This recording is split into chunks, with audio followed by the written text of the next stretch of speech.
I think it was an unusual childhood looking around the world today in that we lived in rather simple circumstances. My father was a public employee running the then museum, not well paid. He was really quite busy, didn't see a lot of him. My mother was working as an archaeologist in the museum. She was fairly busy and I think never really liked having children, so we were rather left alone as boys. There were 4 years between us, so we weren't at all close to each other, my younger brother, myself, and my older brother. We were at a nearby school, which I didn't like, found it irritating and boring. The good parts about my growing up in Kenya was that my parents 2 or 3 times a year would go off somewhere into the wilder places to look for artifacts, archaeological traces, fossils, and these were generally in areas where there's a lot of wildlife, a lot of natural beauty, a lot of adventure. And we used to enormously look forward to these outings for 2 or 3 weeks at a time, where we lived pretty simply in very simple tents, but it was just a tremendous adventure. And I think more than anything else, brought me in close touch with nature and the environment and gave me a feel for the land.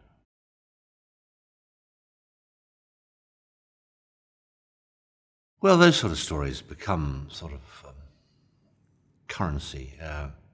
It's true that I used to, from ages of probably about 3, 4, go with my brothers to expeditions, and this was an expedition on the shores of Lake Victoria. It's a particularly hot and humid area, and usually fossils are found in areas where there's very little shade. They're open areas where erosion has carved a lot of rough badland country, and so there's very little opportunity to get out of the sun. And the fossils fall out on the surface or are found on the surface, and then you excavate them. And my parents were excavating some particularly interesting bone, and I think it was about, well, it was late morning, and I had been with them since early morning. I was very hot, a lot of flies, and it seemed to me well past the time that I should be taken back for a swim in the lake and lunch. And I'm like all little boys, was probably saying, what time is it? When are we going? Why don't you stop? Or can't I go back? And I think I became an absolute pain in the neck. In fact, I know I was a pain in the neck. And eventually my father said, just go off and find something to do. Find a fossil. Push off. So I pushed off. I wasn't usually encouraged in this way, and had a little brush and a dental pick, and didn't go very far, and funnily enough, found a bone washing out on the ground, and I'd been told to dig it up, so I started picking away at it, and got quite intrigued, because the bone went on into the ground, brush away a little more dirt, and pick away a few more cobbles, and a tooth appeared, and pushed on a little bit more, and another tooth appeared, and it really became quite absorbing for a 5-year-old. So I forgot all about lunch and the flies, and was happily poking away at my little bone when a shadow sort of fell over me, and they said, what have you got there? I said, well, it's a bone, look, it's got teeth, and it's going on, there's more of it. And they said, oh, well, why don't you move off? Find another, we'll take this one over. And I said, well, at least we go to lunch. And no, lunch will wait now, because we want to see what you found. And so I sort of got into worse trouble, lost my bone, lost an early lunch, lost a swim in the lake, and thought, damn it, that's no way to live, you know. And I sort of got very negative about paleontology from that day on. I never really understood why, if people had the knowledge, we were being taught it. It seemed to me that we should be taught things that didn't, it just made no sense to me. For instance, if people could add 2 and 2 and make 4, why should I have to do it? It was obvious that there were people better at it than me, and why should I be learning these things? And I remember thinking, when they came up with tables that you could refer to, why not carry a book of tables with you? Why not carry a slide rule with you? And I know now, with these pocket calculators that young people are allowed to take into examinations and tests, why on earth weren't we given that opportunity? All right, we didn't have calculators. It just seemed an exercise in trying to beat one into submission of some kind, and I didn't like that at all. I was not interested in sport. chasing balls seemed to me a particularly unnecessary form of strenuous activity. I could see no reason to kick a ball and then run after it, if it didn't make sense to me. I guess I was not a good sports player, and therefore I found joining a team, I was always the one who got the blame for not doing the right thing, and so I didn't enjoy team sports. I didn't enjoy the teachers. I didn't enjoy the discipline of being, and in those days the schools in Kenya were quite disciplined. I mean, we got into quite serious trouble. I mean, corporal punishment. You got beaten for the most minor infractions of the laws. I mean, we used to wear short trousers, just above the knee, and then long stockings, which had to be 3 fingers below the knee. And if one's shorts were too short or too long, and the stockings had slipped because the garters weren't tight, one would get called up and punished. And this seemed to me a form of unfair treatment, and I just didn't like it. But you could not complain to your parents, because that was considered to be weak and whinging, and neither parents nor the authorities looked well on somebody who couldn't take his punishment. And so it just was a lonely time for me. I love to hear about stories from when periodically listening to my parents and their visitors. I had a lot of visitors because they were quite successful people. Hearing about how people had done extraordinary things, gone to extraordinary places. I was particularly excited about the idea of science discovering new things. My parents used to talk, as I've done to my children, about the excitement of being the first to know something that you know later will become known to millions of people through publication. The first to see something and to understand something. Those sort of concepts certainly excited me.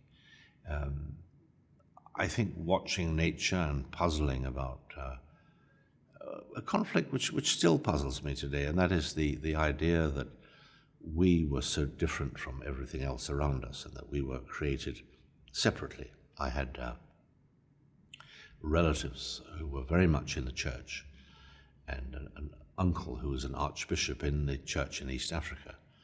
And the sort of awareness that he believed that humans were created in a special way, created in God's image, and had souls and consciences, and felt pain and joy, whereas the others didn't, whether it was a dog or a cat or an elephant, that these were somehow just chunks of flesh that were wandering around in their own way.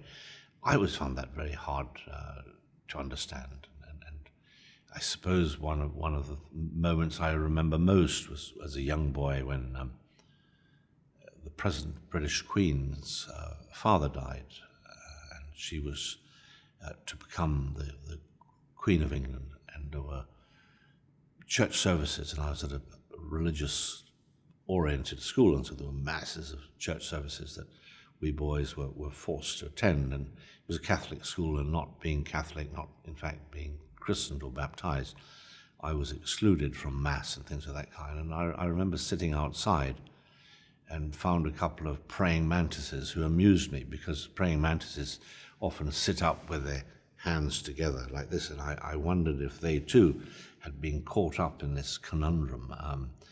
And I'm a happy 2 hours while everyone was singing their hearts out, communing with 2 praying mantids about what they thought of the whole thing.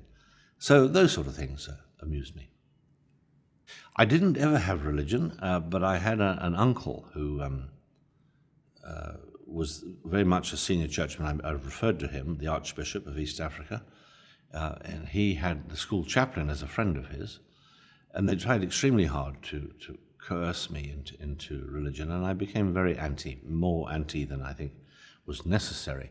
But I simply would not accede to being forced into this, and would frequently be kept out of classes because of irreverent comments and mocking this religious stuff. And I'm afraid it stayed with me to this day. In fact, don't get me going. I'm almost as bad as Richard Dawkins on this issue. I was at an entirely white school. It was a segregated school, and yet I had come from a family where my father, Louis, had grown up in a mission family. He'd been inducted into the Kikuyu tribe. He'd been initiated with an age group. He was an expert in Kikuyu custom and folklore, and during the years of the Mau Mau, the revolution that led to the British granting independence to Kenya, he had worked quite closely with the government of the day, but had also retained and maintained very close relationships with the local people. And I grew up with a sense that I belonged with the Africans, I belonged with the Kikuyu, I belonged with the local people, and that somehow my contemporaries in school were children of settlers, children of administrators who clearly had racist instincts, had no pleasant ideas or social contacts or experience with people of darker skin, whereas I did through my father's work. And so I always felt a bit puzzled and a bit irritated, and certainly used to get very angry at some of the insults and attacks. And I suppose in some ways they managed to turn me into a racist, but I became anti-white in the process, and I was often known as to use the terrible epithet, but it was one that was used against me on frequent occasion as a, quote, nigger lover, close quotes. And I felt very glad to have earned that epithet, in the sense that I believed that the majority of the people were the people that I belonged to, and had no wish to be associated with the settler community or the others. And that's gone through to the present day. I dropped out of high school at 16. I had 2 more years to go. Chose not to do that, and really have never, apart from a brief flirtation with the idea of getting into a university. And in fact, I went to Cambridge, where 3 or 4 generations on my parents' side had been scholars at Cambridge, and I thought I'd heard about the old boy network, the old school tie, and thought they would take a 5th generation just on the name. But now it made very clear that that was not an option to me, and so Cambridge rejected me, quite rightly, although at the time I thought it was a little churlish. And so I had to do it without any university training. I wasn't at all sure that I wanted to do what my parents did. As I got older, it was very clear that they were very successful, and it's quite difficult to be successful in the shadow of successful people. That was one part. 2, I'd done so badly at school that the options that I'd hoped were available to me obviously weren't. I was unemployable. My school leaving certificate, I found many years later, the headmaster had said to my father that he couldn't think of anything in which I could be usefully directed as a career, and he thought maybe the British Army, entering as a private, might be one option. So I don't know, I was pretty glad to leave school, and pretty glad when my parents said, if you leave school and don't go on with your education, you're on your own. I thought that was the best I'd heard for a long time, and was delighted to have that. And so I just had to make my way from there, and I did a few odds and ends. I made a little money trapping animals. I eventually realized you could exploit this shadow by trading in its name, and I started taking tourists on safari, using the name Leakey, which was fine until they met this child and thought, oh, what on earth had they got into? But I did quite well for a few years and managed to survive, managed to keep myself together. And then I thought I'd try getting back to an academic training and try to get into a university as an undergraduate, and was reminded in very quick order that I didn't have any of the necessary qualifications, and that it would be extremely difficult to see me as a scholar. So I sort of went and looked for something else to do. So that's been my life. Well, I did some safaris. I used to take people on to look at wildlife. I did some collections for the Smithsonian. Wanted a collection of African birds for skeletons to compare with fossil birds. So I shot and collected a lot of African birds. I collected some fairly unusual primates that were needed for research at Yale, and made some money on those activities. But largely it was hit and miss. Fortunately, the cost of living in Kenya in the early 60s was relatively modest, and I could manage. But it was very unsatisfactory, and it looked as though I could go into a serious commercial enterprise running tours and safaris. But the problem is you had to take people with you, and most of the people ended up as clients were not particularly nice people, and so I didn't like that either. And so eventually I offered to help my parents organize some of their ongoing projects. At that time, in the 60s, Olduvai was just getting underway. My mother discovered a skull of Zinjanthropus. The National Geographic Society was supporting them. They needed logistics. They needed... so I began to work with them, and then found that they were quite willing to let me go off and look into the possibility of other sites in other places. I knew the fossils. I knew the background. I had a lot of energy and I was fairly cheap, and so I'd be sent off with a vehicle and a couple of men to explore the possibility of A or possibility of B. And so I got into field work and prehistory that way. Fortunately, my first real venture into looking for fossils, the small group, resulted in a very important discovery, and that was in late 63, early 64, where we discovered a lower jaw of an Australopithecus that had not been found before. It was in perfect condition. We found it on the first attempt, and so that got me very excited, and I began to realize that there were probably a lot more of these things, and that if you find these things, you get a position in the ladder which you can't get to unless you've either got an education or something else. And so by finding important things, you immediately get into the game, which you'd been excluded from otherwise. Finding fossils, you've got to be looking in the right place. So an understanding of geology is very important. You've got to be able to locate areas where there might be fossils because of the geological evidence for conditions under which fossils are formed and conditions under which fossils might now be re-exposed through erosion. Then you've got to ascertain that there are fossils where you're looking, and then you've got to look mighty hard, and you can look and look and look and not find anything, go back exactly the same place a year later, and there was something there all the time. And it really is a question of persistence and doggedness, but you could look as doggedly as you like in the wrong place and never find it. So there's an element of subliminal knowledge that plays a major part that a lot of people obviously don't have. I had it because I was raised in it. It was second nature to me. In most cases, when you find a fossil, and you don't always find it yourself, but one of your team finds it, they find something that is very unimpressive. It's basically a fragment that is sufficiently preserved that you can say, well, this is a fragment of a human ancestor. It's a piece of a skull or it's a piece of a leg bone, but its anatomy, the anatomical detail, is distinctive from the anatomy of a similar element from another species. So you can say, it's not a baboon, it's not a monkey, it's not a lion, it's not an antelope. This is a human ancestor, but it's just a scrap. You then look further and you end up, if you're lucky, finding other pieces, some of which will fit back onto the original discovery. So you then get a fragment that's a little bigger. In some cases, you're very lucky. You find a fragment of skull, and in time you pick up, through excavation or a combination of screening and excavation, you pick up enough that you can begin to piece together what the skull looked like. And so you may find something today, and it may be another 5 or 6 days or even a week more before you have enough pieces, if indeed you find additional pieces, that it all comes together. And then suddenly you realize that it really is something quite new and quite different and very exciting. So the excitement, the buzz, usually is gradually developed. It's not like a jab with an electricity rod.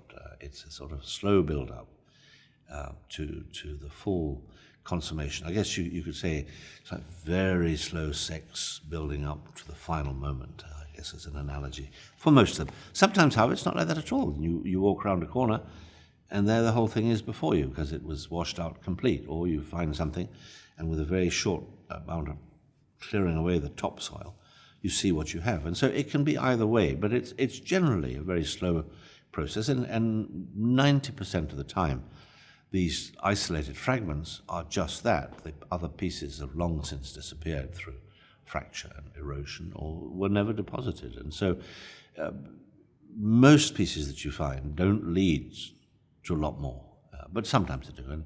And the average is that 1 in 20 specimens proves to be worthwhile. And knowing that, you keep at it.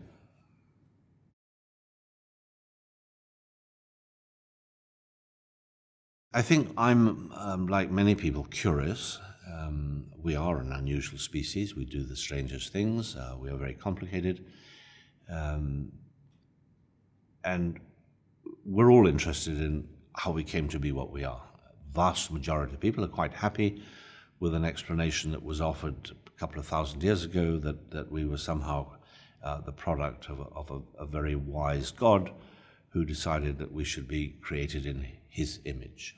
Now, as somebody who's grown up in science and been steeped in the concepts of evolution, this never worked for me, but it doesn't work to say, well, I don't believe God made us if I don't know what did produce us. And so I've had a natural inclination to want to follow the biological explanation of how we came to be what we are. And that's a very complex and prolonged story.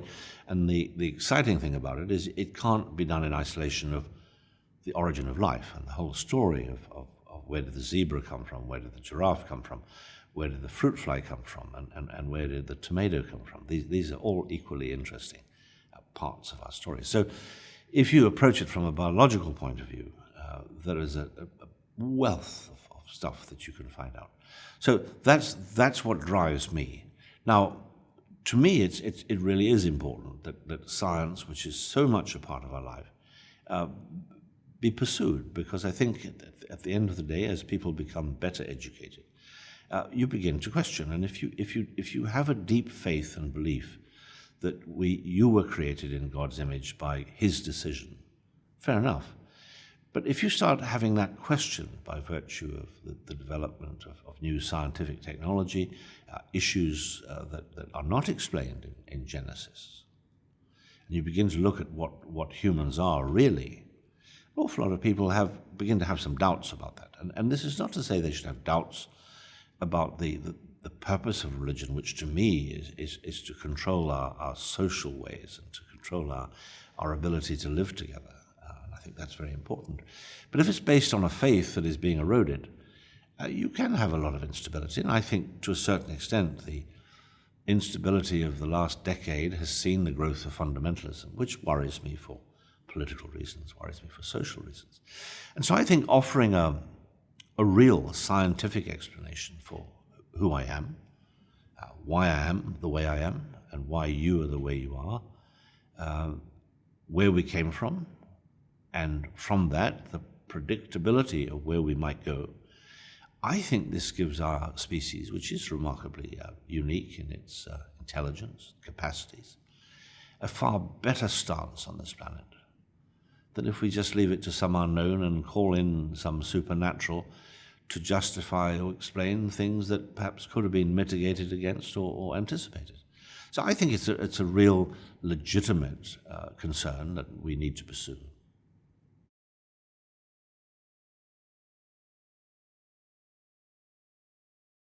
I think intelligent design is a rather shallow and I would say unintelligent attempt to pull wool over the eyes of the masses. And intelligent design is nothing more than fundamental creationism.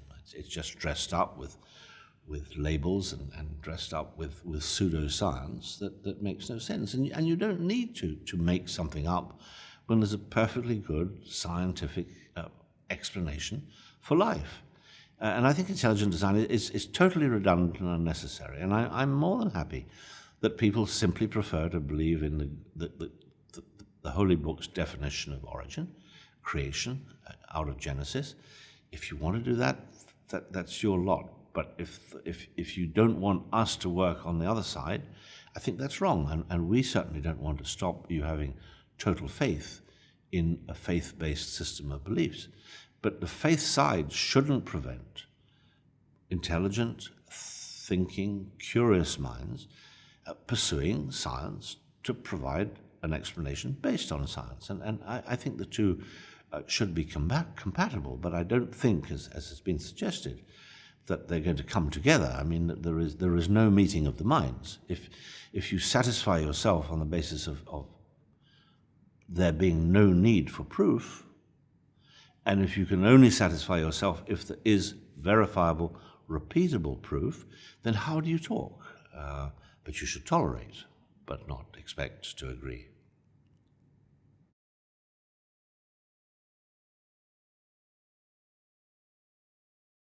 Well, what I've done with my life, I mean, what we've talked about is the work in prehistory, and of course my life has ventured into other areas, conservation, government, politics, and advocacy in other areas. I think it takes a certain self-confidence that you have an experience or a range of experience, you have a position that is legitimate, and that it does, if promoted, put about, lend itself to a better understanding of a particular set of issues. Perhaps your voice, my voice, when heard, can change people's positions on important issues that are more than personal. Perhaps one can stimulate discussion that will lead to solutions to a range of problems. And I think it takes, to an extent, a degree of self-confidence based on what you've done. I think it requires a willingness to listen and a willingness to give away, back off, to postulate, to be remodeled in one's thinking. I think it's a flexibility of the mind. I think it is important to have a sense of fun, a sense of amusement, to minimize one's tendency to think of oneself as somehow important, to make fun of oneself, and to be able to accept that one was totally wrong on some issues and laugh about it. I think it's a very healthy thing. I think being wrong is never a bad thing, particularly if you can be the first to discover you were wrong. It is a little galling when others tell you you're wrong and they're right, but if you can say, I was wrong before they get there, that's good for you. So I don't know, it's a whole host of things. I don't think anyone can come up with a formula, but I do think it's important to remember that none of us really could do what we've done without a host of other people participating in more than obvious ways. And you know, an idea comes to you, but the germ of that idea probably was dropped by somebody else, somewhere else, or a set of circumstances. It had nothing to do with it. And I think one needs to be a little bit humble about recognizing that we're not the real drivers. We're mouthpieces for movements, ideas, thoughts.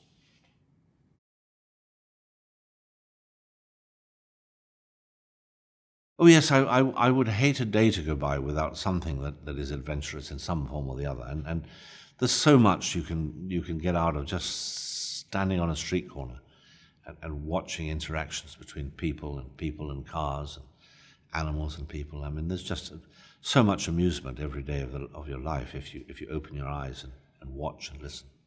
I think one of the things that I've always enjoyed doing was doing things that people largely said couldn't be done.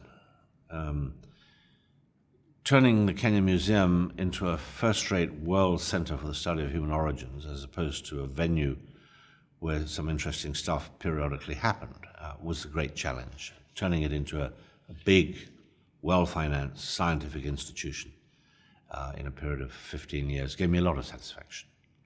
Going into conservation, took over an extremely corrupt government department, the most corrupt in Kenya.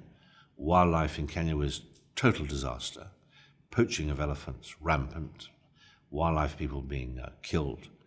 And turning that around into a absolutely clean, fast-moving, well-funded, high-morale wildlife authority in a couple of years was very exciting. It was something nobody thought could be done. I didn't know it could be done, but tried it, and it worked. Getting into politics as a white Kenyan quite late in the day, and doing it by forming an opposition to the incumbent president and demanding that there be constitutional reform and demanding that there be greater sensitivity to human rights and democracy, and leading a movement of young and people of other color. I was a minority, but being part of the fray, being attacked, being whipped, cars burnt, being beaten up, being tear gassed, being locked up, chained up. This was all tremendously exciting. They said you couldn't do it, but we did it. We got a political party in place. We have got constitutional reform moving. There is far greater democracy today in Kenya than there ever was. And then to move out of being anti the president and getting involved with the president again, having been accused by him of treason and sedition, and a year or two later being invited by him to head the government under him as head of the public service, in charge of the military, the police, the entire structure. Who in their right mind would think you could do that and do it well? And so that was, great fun, very challenging, hugely exciting, and I thoroughly enjoyed that. So, I'm always looking for things to do. I wanted to grow grapes and start a vineyard, and people said, you can't grow a vineyard in your area. It's 6.5 feet above sea level, you're on the equator, the days are too short, and how are you going to grow grapes that make good wine?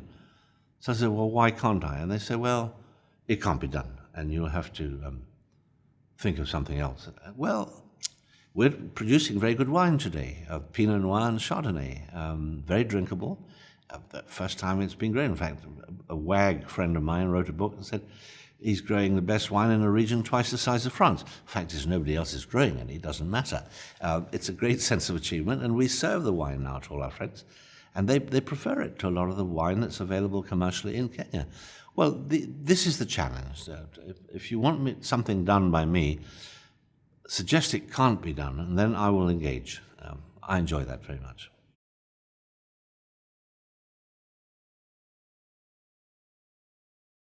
I think courage of one's own convictions is a very important part of it. It sounds like a cliche, but I think it actually does capture a spirit of why a number of women and men are successful, because they grasp onto something, if you like, a belief in themselves and their ability to make an impact. And once you have that as part of you, there really are very few things you can't attempt to tackle and push through in one way or the other.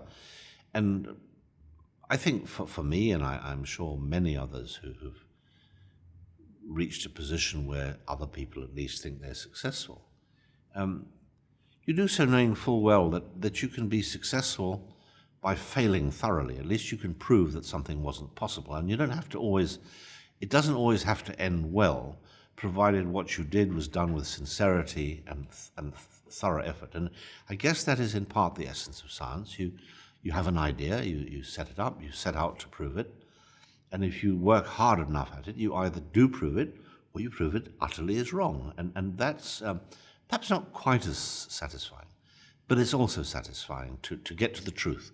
And the truth doesn't always have to fit with what your preconceived concept was. And I think that's important.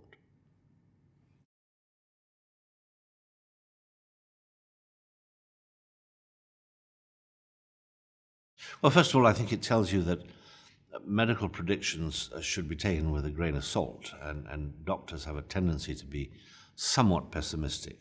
And I often think that it isn't necessarily wise to believe everything you're told by any professional, particularly the medical profession or the legal profession.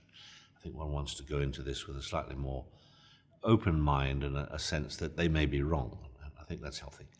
My kidney disease in '69 was it wasn't pleasant. I had a transplant much later. I got 11 years out of my kidney failure. Then I had a transplant. I got 26 years out of that, and I had another transplant last year, and I'm fine. I'm getting expert now at kidney disease. It's a tough disease, and many people don't survive it. But I'm one of the lucky ones, and it's worked.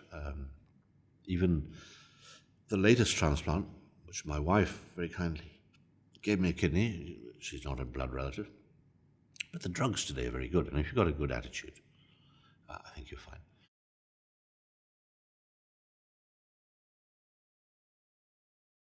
I lost my legs, but the way to look at it is, what happened if the legs had lost me? I buried the legs rather than myself, and so that's a good thing.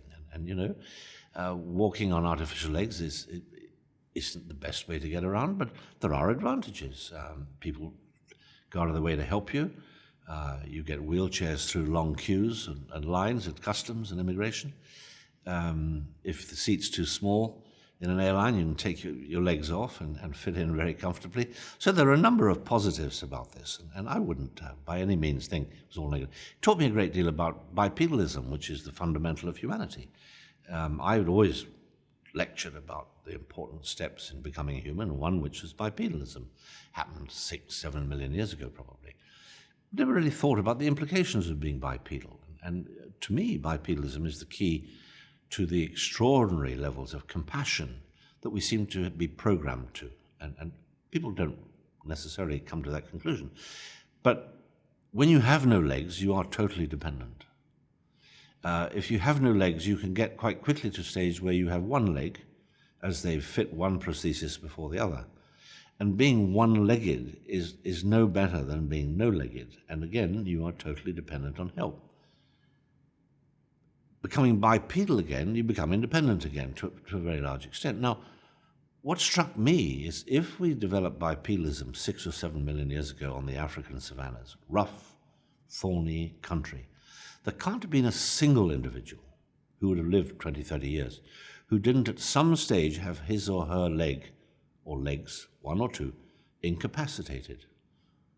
If one leg is incapacitated with a sprain or a break or an abscess or a thorn, unless somebody looks after you on the African savanna, brings you water, brings you food, fends off the hyenas and the lions, you won't make it. And given that everyone was bipedal, there has to have been genetic selection for empathy, for compassion.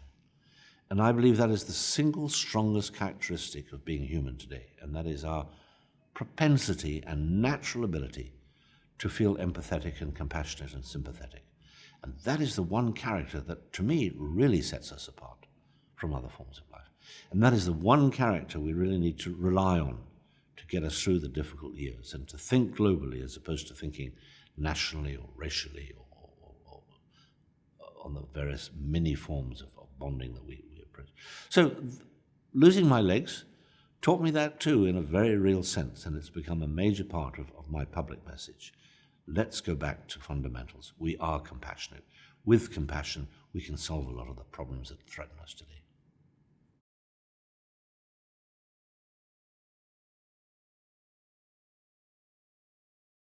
Oh, I think that by far the single biggest challenge we face on this planet today for the next 50 years is climate change. There's no question about that. Perhaps 15 years ago would have been hard to answer your question. Today, there's nothing, in my judgment, that measures up to the implications of climate change and our inability at the moment to really think through what this could mean to us as a species. We're beginning to think of what it could do to us in terms of a business. We're beginning to think of what it could do to us as a community within a country, within a state.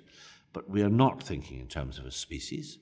And the implications of a species, given the interdependency of the planet today, is the way we should be looking at this. And you know, if a country like Bangladesh goes underwater in the next 30 years because of rising sea levels, there are 160 odd million people there, many of them poorly educated, who will be refugees. If it was only the Bangladesh country that went underwater, maybe we could deal with it. But we could have 1 billion people on the run within the next 30 years. Where are we going to put 1 billion people? The US is having trouble with 11 million illegal refugees, immigrants. What are we going to do when there's 1 billion of them? Where are we going to feed those sort of people when much of the rice-growing areas of lowland might disappear? The implications of what's coming are enormous, and most leadership is not addressing it outside the framework of their own elected terms. No matter how powerful and how important the civilization and technology of the US and the West has become, it cannot be sustained in isolation of the world, and it cannot be sustained if the world is allowed to degrade itself to the extent that is now projected with climate change, and that many of the concerns that we're addressing may not be immediate to the suburbs of Virginia or the suburbs of New York or the suburbs of London. But in 30 years, if the sea level has risen and we haven't put in place global steps to address the consequences, the suburbs of London and Virginia will be just as affected in very serious ways. We talk about new energy. Not that the new energy today is going to stop what's already in the pipeline, but it may stop it getting considerably worse in the 50 to 100-year time span. We have got to slow down and eventually stop carbon emissions. We've got to find alternative fuels. We've got to find a way of putting a cap on the mess we've made of it. Young people in the West, young people with access to the education, learning, and capital resources that are available here, really have an opportunity not only to do something good for the planet, but to do good for themselves. And alternative energies, alternative strategies are not necessarily loss-making. They're huge wealth-making opportunities in doing things differently in the future. And if that's what gives you your buzz, making money, make money for the good of the world this time, as opposed to making money for the bad of the world. We're not going to deal with climate change unless we get over the idea that people are different, that they're somehow those people and these people and us, and that I think we've got to get past what used to be called racism. It probably still is racism in a sense. I think we've got to think of ourselves in species terms, not nation terms. We've got to think in terms of time frames that are not 4 or 8 year terms in office, but are hundreds of years. I think if you look at climate change in terms of the last major climate change, that was 10,000 years ago. Present climate change is almost as dramatic. That climate change 10,000 years ago gave rise to agriculture and domestication and civilization. This climate change must have impact of similar magnitude.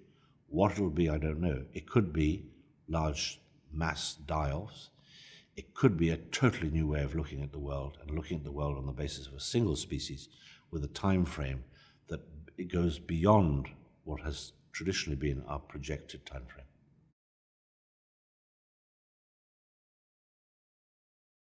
It's very hard to give people advice because you don't know their personality, and their personality is a big part of that. But I think one of the rules that I have always followed is that everybody is faced by passing opportunities.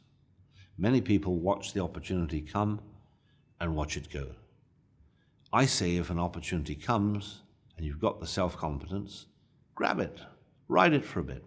If it's not the right opportunity, do something else, but be positive about opportunities.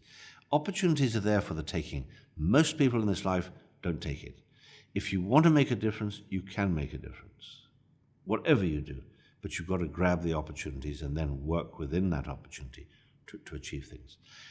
People say, what can an individual do to impact on the future of the planet? Well, every individual knows another individual. That individual knows another too. You can network, you can create. We talk about energy, we talk about fuel. What about water? We're not talking about water. Although there's plenty of water perhaps in some parts of the world, the water availability on the planet is under threat with climate change and global warming.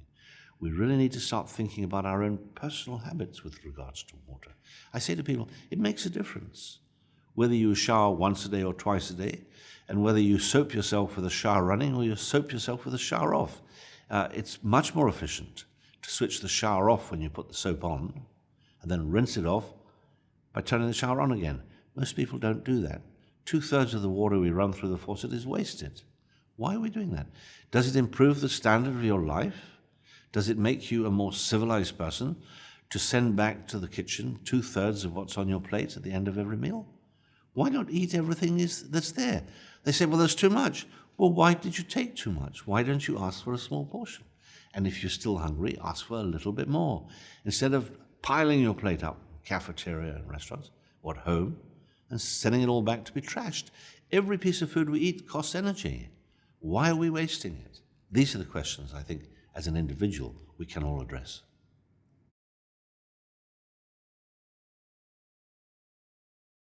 I think there are lots of failures. You went into a relationship, it fails. I was married before, didn't work, divorced. You move on. You try not to be bitter. You try not to be acrimonious. You set up an institution that's doing very well, you leave it. You hadn't thought of some things and it collapses. Well, you move on. You stop the poaching of elephant and bring the price of ivory down. 15 years later, price of ivory is up and people are poaching again. If we hadn't stopped it when we stopped it, maybe there would be nothing left to poach. The fact is there is something to poach means that it worked. Is it worked permanently? No, but it has worked, and other people will make things work. I think you have to take failure. I mean, you lose your legs. Shame. I'd rather not have lost my legs, but it doesn't stop you functioning. You can still do things. You can still have fun, and you have a lot of fun without legs. It depends how you spin it. But I think you've got to have the courage of your own convictions. There are a lot of people who want to be popular. I have no interest in being popular. I have an interest in pursuing my own goals, hopefully not selfishly, but if necessary, selfishly, and take the knocks. And people say, but you've got a lot of enemies. And I say, well, probably I do. I probably have a few friends. But my purpose when I left my mother's womb wasn't to have a lot of friends. It was to make a dent on this world.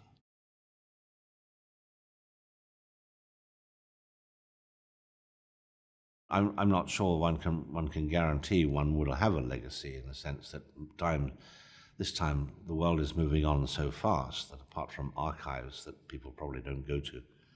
But I would like to have made an impact, first of all, on getting people to understand their biological roots and looking at us as a biological entity that can be explained on the basis of the fossil record and our understanding of genetics. I would like that, if you like, to lead to what I believe will come to a point where it's understood that in reality we created God in our image rather than the other way around. I think that would be constructive.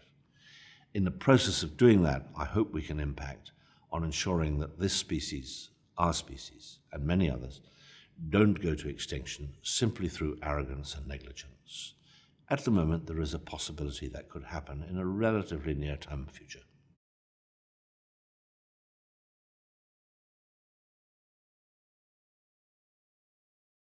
Well, I suppose for me, achievement falls into two parts. One, what you personally feel you've achieved, which may not necessarily be understood or recognized by the community around you. You may get a lot of personal satisfaction of having done something or put something in place that you believe will in time have an impact on the broader community. And then there's a strong sense of another form of achievement where the public perceives you to have achieved things which you may or may not have done, but because of the broader appreciation of that achievement, you can have an influence on getting the public or getting trends in a country or getting actions taken that will take them in a direction that you or they or a combination of both think they should go. And so there's a sense of achievement that is external to oneself, that is very powerful in terms of getting things done. And there's a sense of personal achievement that may or may not lead to a broader group getting things done, but gives you the confidence, or me the confidence, to go on and try something next. Sometimes the two are the same, but they're often not.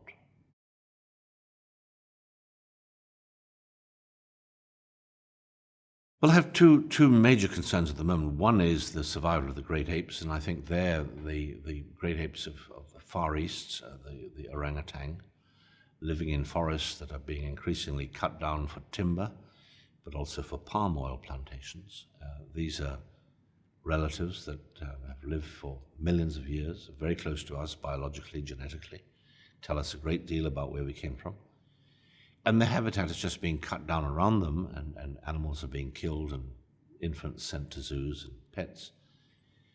It needn't be. I think there is a great demand for advocacy, that there's a demand to get corporations to take a more responsible position about seeking oil from biosources.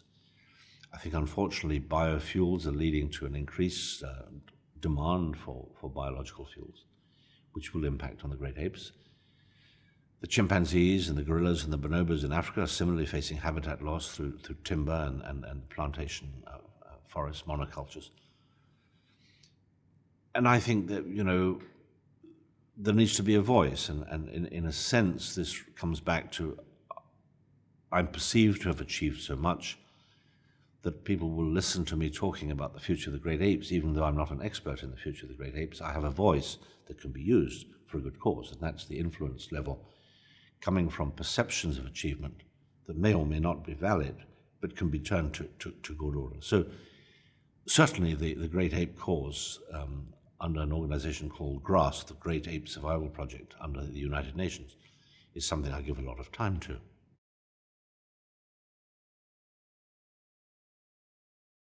Corruption has been a huge setback to development in Africa, certainly in Kenya. When I was in public service heading the government, I did a lot to try to bring that under control and didn't get very far. I've recently taken on the chairmanship of an organization called Transparency International in Kenya. And I believe that it's perfectly possible to have less corruption. I think there's mega corruption and micro corruption. But there's absolutely no need to have a society that runs on corruption.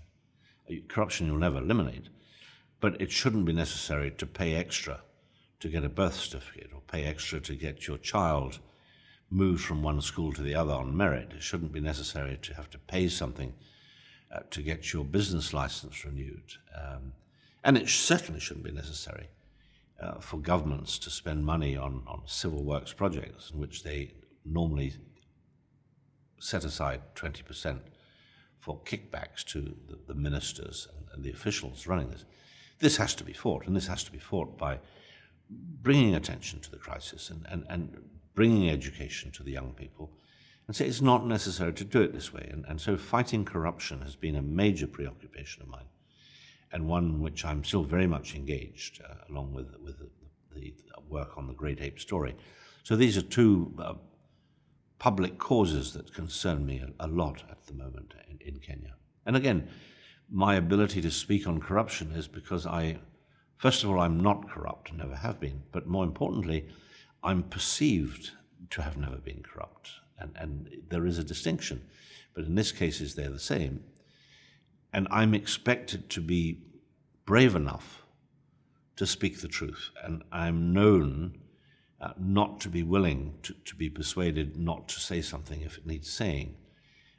So much so that I'm no longer allowed to really exercise any discretion, because the public will expect me to put my neck on the block, irrespective of any personal considerations. I am now perceived to be fearless of retribution, and that I will speak for the people on issues of this kind. And it's an interesting role. It's not one that I particularly sought, but I guess it's very flattering. And going back to the Victorian ethos of Britain, which I guess I have some links to, is there a better cause to die for than one's country?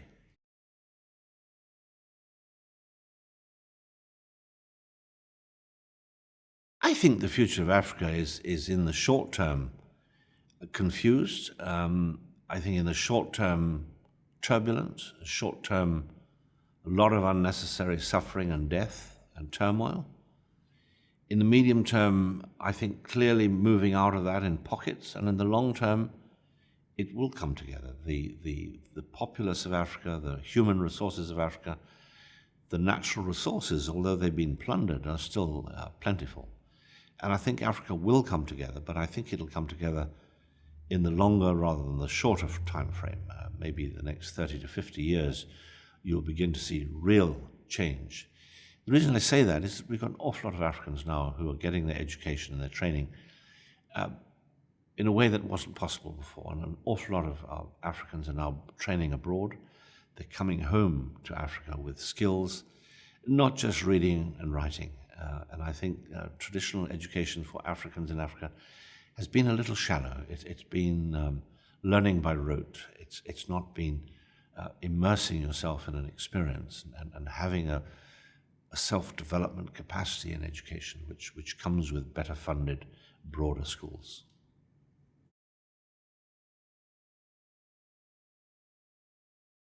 If you take the religious point of view, then you just have to define us, and particularly us who are Christian.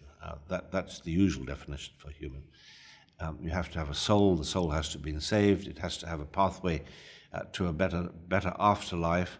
Alternatively, the consequence of not having a better afterlife would be a terrible afterlife, if that's what it is, purgatory and hell. I think that's giving way now to a broader sense. To be human, I think, is to simply be a species. We're a species that has characteristics.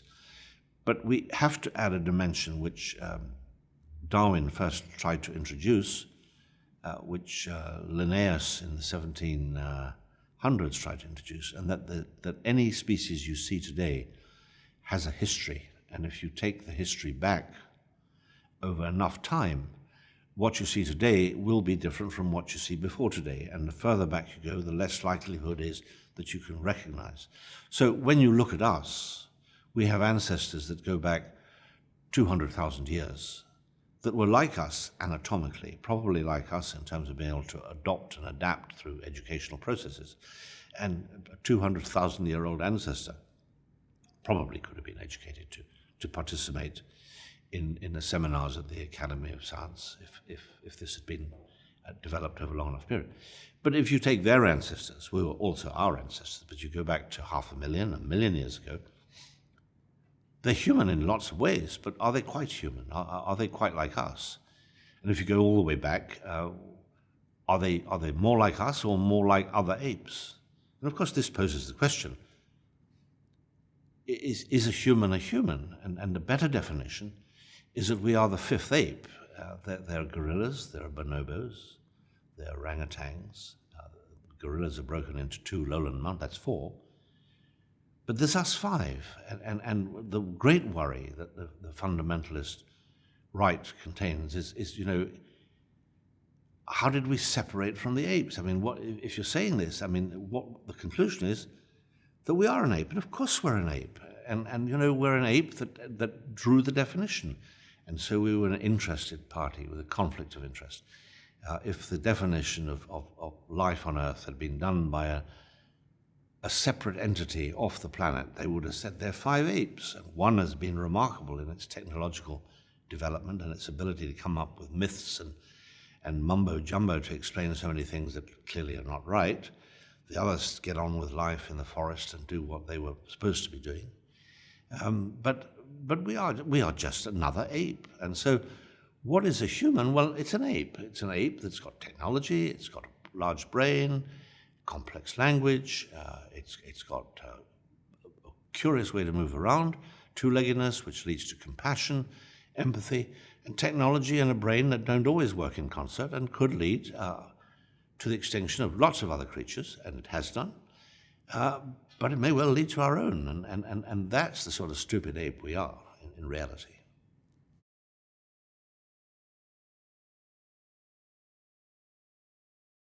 I don't think I'll ever be able to do what I'd like to have done, and I think at some point in my life, like to have had the privilege of being an academic and sitting back and having a lot of intellectual time, thinking about issues in a very philosophical sense, and somehow being able to make a contribution by some mega thoughts.